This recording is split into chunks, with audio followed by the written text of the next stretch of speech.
What I do to reduce belly fat. This video was created by popular request.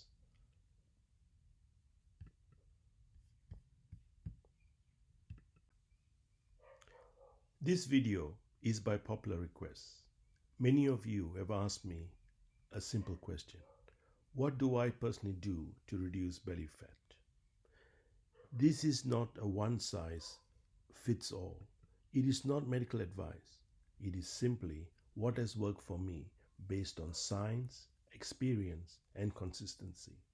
I am Dr. Siva Navaratnam, a retired anesthetist, and this presentation is compiled with the help of ChatGPT as my education partner. My goal is to explain things clearly, simply, and honestly, especially for people who may find health information confusing or overwhelming.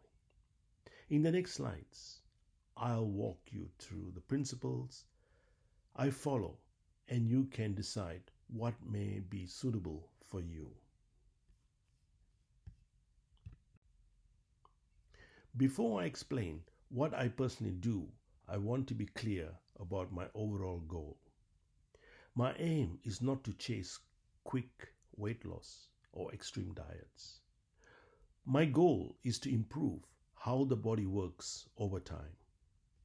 First, I focus on reducing the frequency and intensity of insulin and cortisol spikes. Frequent spikes keep the body in fat storage mode, especially around the abdomen. Second, I work on regulating gut hormones such as ghrelin and leptin, which control hunger, satiety, and cravings.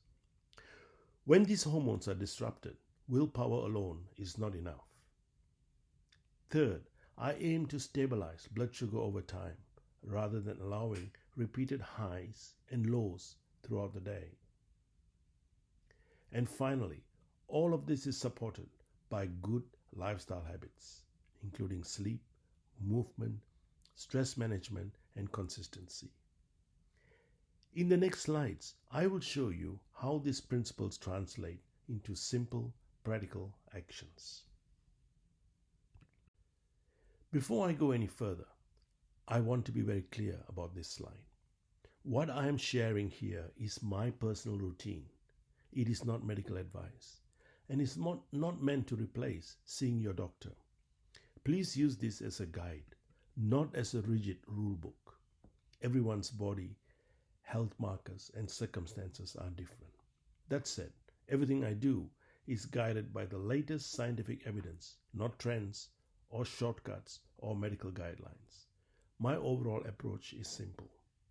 First, I focus on reducing hormone spikes, especially insulin and cortisol, and on stabilizing blood sugar over time. Second, I add up what I call the 6 key lifestyle changes, which I'll explain clearly in the next slides. And third, I monitor progress weekly, not obsessively, looking at my waist measurements, daily habits, energy levels, and overall consistency. This keeps the process realistic, sustainable, and measurable.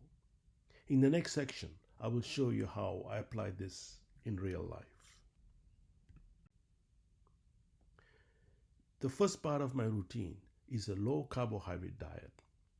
I start each meal by eating protein first, followed by healthy fats and fiber. This order helps reduce glucose and insulin spikes and improves satiety. I aim for adequate protein, roughly 1.2 to 1.6 grams per kilogram of ideal body weight. This supports muscle mass, metabolism, and long-term health, especially as we age. I eat until I'm about 80% full, not stuffed. This helps prevent overeating while still feeling satisfied. I avoid snacking between meals. Frequent snacking keeps insulin elevated and makes fat loss harder.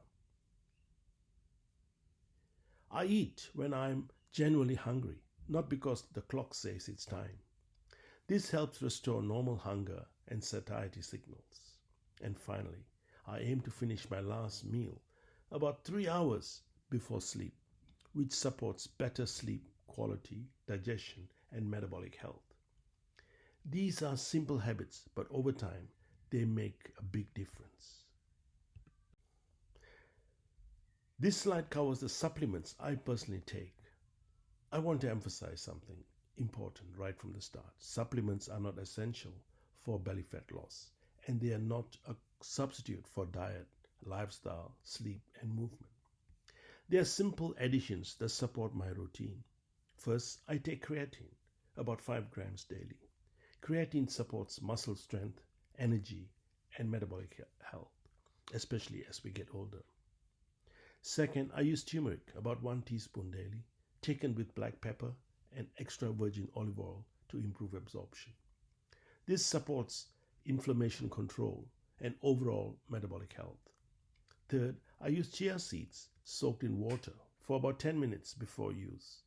They provide fiber and help with satiety and gut health. And finally, I take vitamin D3, magnesium, and vitamin K2, which supports bone health, muscle function, sleep, and general metabolic well-being. It is important to remember that supplements are not suitable for everyone. If you have medical conditions or take regular medications, you should discuss supplements with your doctor before starting anything new. The foundation always remains food, lifestyle, and consistency. Hydration.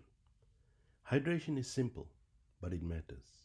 When I wake up, I usually drink 2 glasses of water after a night's sleep. This helps rehydrate the body.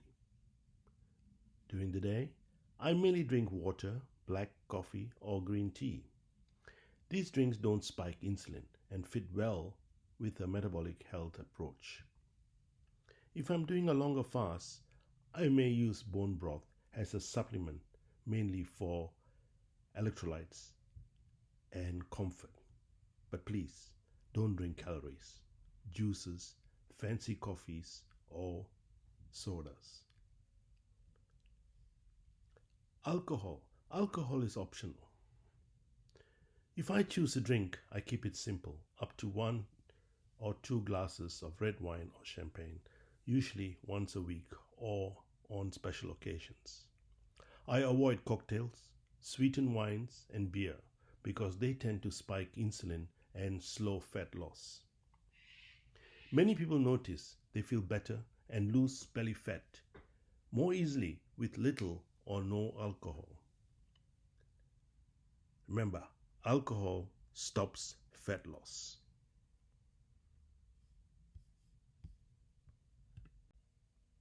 The second part of my routine is intermittent fasting. I want to be very clear again. This is what I personally do. It is not medical advice and is not suitable for everyone, but it is a very effective tool. The foundation of intermittent fasting for me is very simple. No snacking between meals. This alone reduces frequent insulin spikes and gives the body time to rest metabolically. Most days, I eat 2 meals a day with an approximate 6-hour eating window. I don't rush this and I don't force it. I eat when hungry and stop when satisfied. About once a week, I may extend this up to 24-hour fasts, depending on how I feel, my workload, and my recovery. About once a month, I may do a longer fast of 36 hours or more, primarily for cellular cleanup process such as autophagy. These longer fasts are optional, infrequent, and done only when I am well rested and hydrated. Fasting should never feel punishing or stressful. If it raises stress, disrupts sleep, or affects your health, it is not helping. As always, the goal is lower hormone spikes, better metabolic flexibility, and long-term sustainability, not extremes. The third part of my routine is movement. Movement is not about burning calories.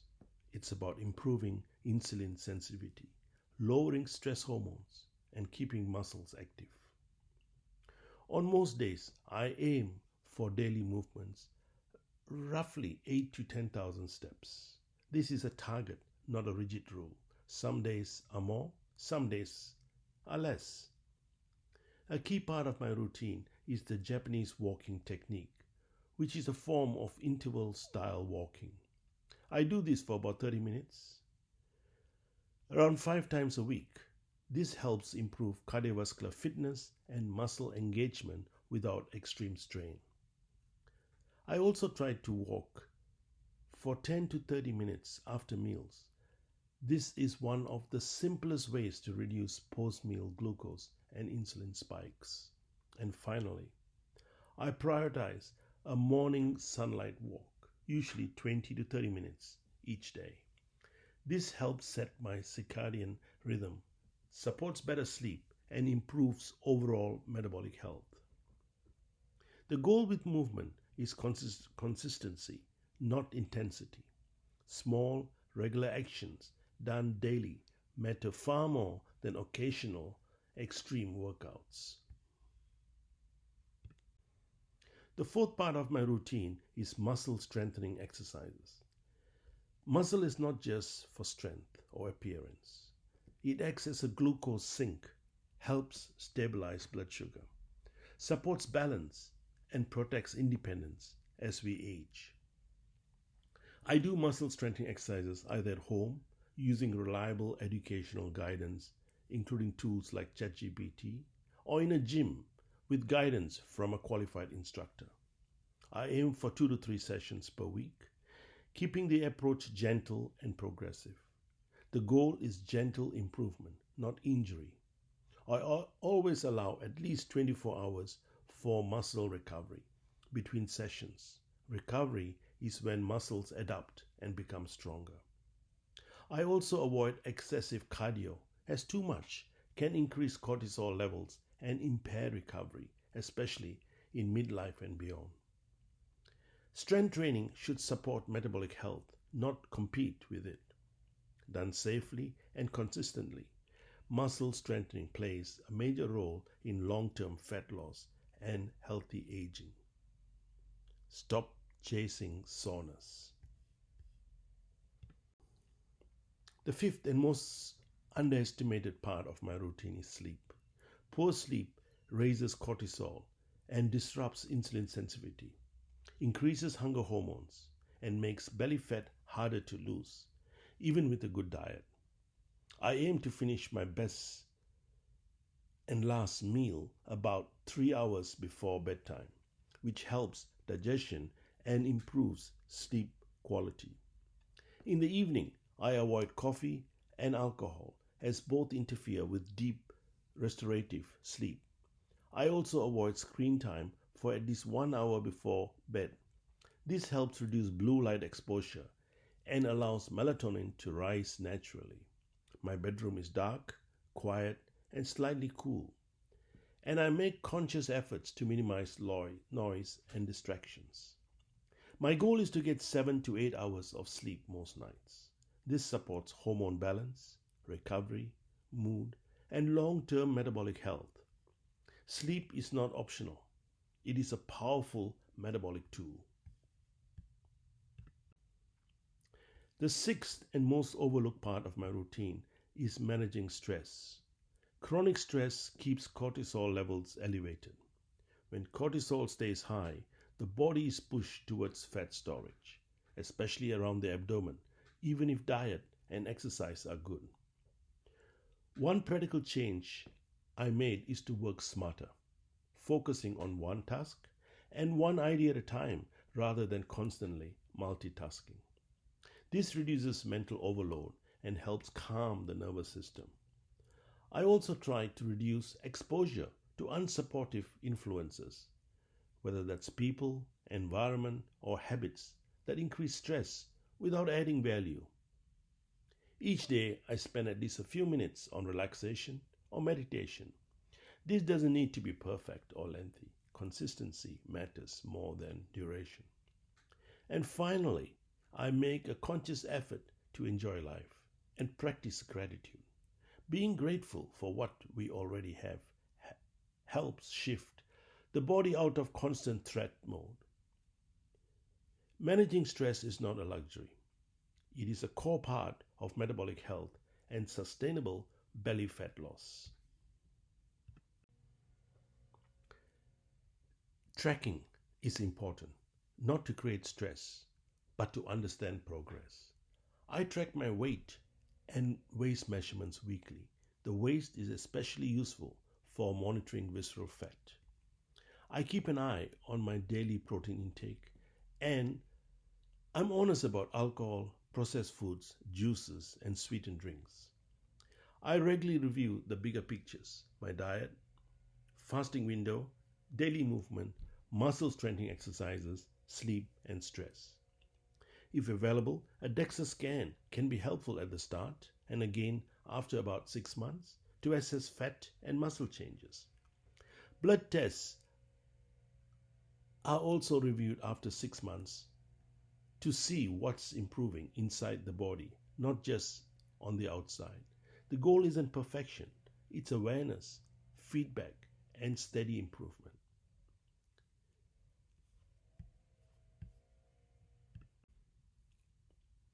This is my plan, repeated every day.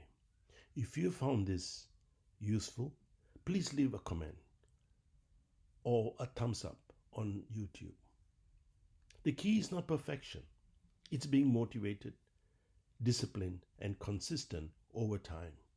Many people worry that healthy living is boring. It doesn't have to be.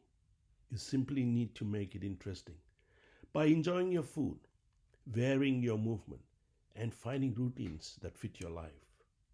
One of the most important lessons I've learned in this: consistency always beats intensity.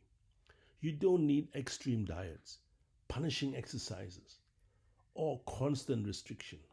Small, sensible actions done daily are far more powerful. Once you achieve your targets, you don't need to stop living. You can relax, enjoy life, and maintain your health using good habits you have learned along the way. And I'll finish with this simple message: belly fat is not a struggle, it's a natural outcome of good daily habits, repeatedly, consistently, over time. Thank you for watching.